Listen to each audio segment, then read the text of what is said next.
नमस्कार, मैं हूं अंकुर और आप देख रहे हैं सत्यहिंदी.com। सत्य हिंदी का एंड्रॉइड ऐप आ चुका है। उसको डाउनलोड करने के लिए आप इस वीडियो के डिस्क्रिप्शन में जा सकते हैं। वहां पे आपको एक लिंक मिलेगा जहां से आप ऐप को डाउनलोड कर सकते हैं। इसके अलावा इस ऐप को आप गूगल प्ले स्टोर से भी डाउनलोड कर सकते हैं।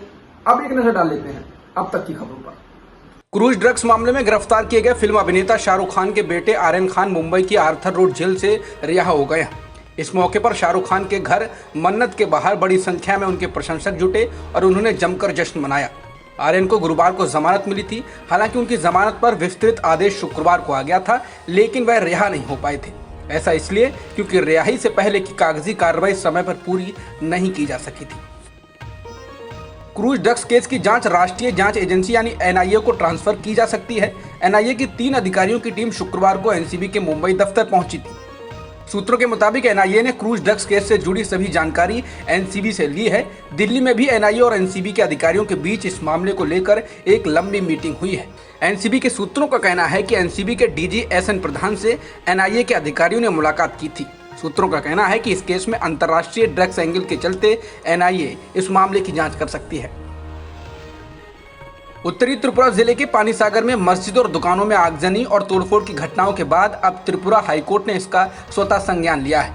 त्रिपुरा हाईकोर्ट ने राज्य सरकार को इलाके में शांति सुनिश्चित करने के लिए किए गए उपायों पर 10 नवंबर तक एक हलफनामा प्रस्तुत करने का निर्देश दिया है।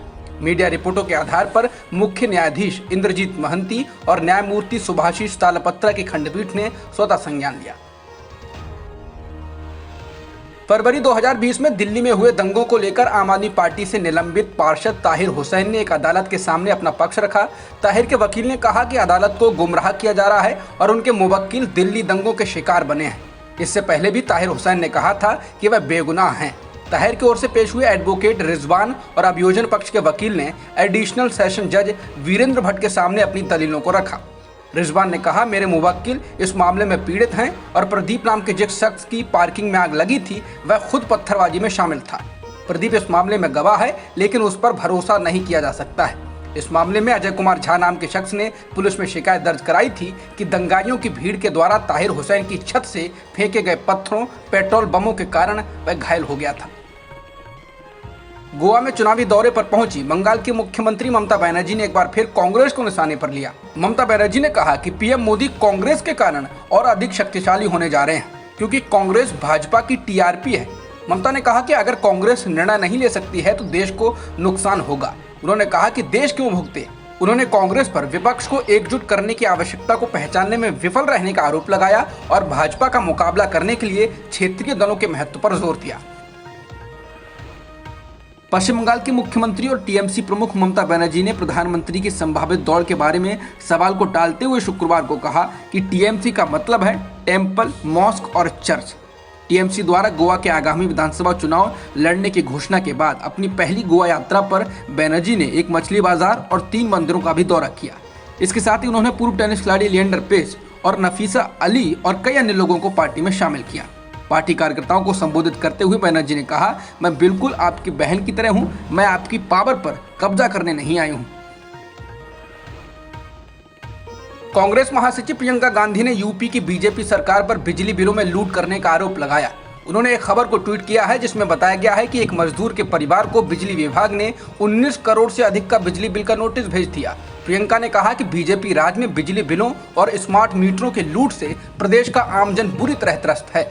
मेहनत मजदूरी करने वाले एक परिवार को बिजली विभाग ने 19 करोड़ 19 लाख रुपए के बिजली बिल का नोटिस थमा दिया। कांग्रेस पार्टी की सरकार बनने पर बिजली बिलों के इस लूट को खत्म किया जाएगा। आज लगातार चौथे दिन पेट्रोल और डीजल के दामों में 35 पैसे की बढ़ोतरी की गई है, जिसके बाद मुंबई में पेट्रोल की कीमत 114 रुपये 81 पैसे प्रति लीटर हो चुकी है और डीजल की कीमत 105 रुपये 86 पैसे प्रति लीटर हो चुकी है। वहीं दिल्ली में 1 लीटर पेट्रोल 108 रुपये 99 पैसे प्रति लीटर हो गया है और डीजल 97 रुपये 22 पैसे प्रति लीटर हो चुका है। अर्थव्यवस्था के हालात पर नजर रखने वाली गोल्डमैन सैक्स का अनुमान है कि 2022 में क्रूड ऑयल के दाम $110 प्रति बैरल तक पहुंच जाएंगे। क्रूड ऑयल अभी $85 प्रति बैरल के हिसाब से मिल रहा है, तो पेट्रोल और डीजल ने हाहाकार मचाया हुआ है।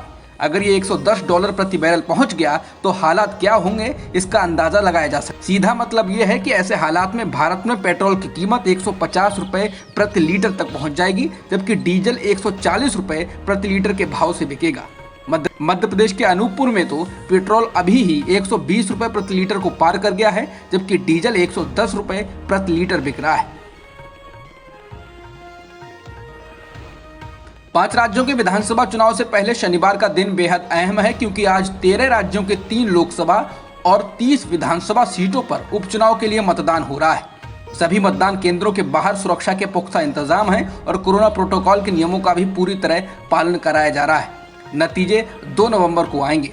जिन 3 लोकसभा सीटों पर उपचुनाव हो रहा है वे हैं दादरा और नगर हवेली, हिमाचल प्रदेश की मंडी और मध्य प्रदेश की खंडवा सीट, असम की 5, पश्चिम बंगाल की 4, मध्य प्रदेश, हिमाचल प्रदेश और मेघालय में 3-3, बिहार, कर्नाटक और राजस्थान में 2-2, आंध्र प्रदेश, हरियाणा, महाराष्ट्र, मिजोरम, नागालैंड और तेलंगाना में 1-1 सीट पर उपचुनाव हो रहा है।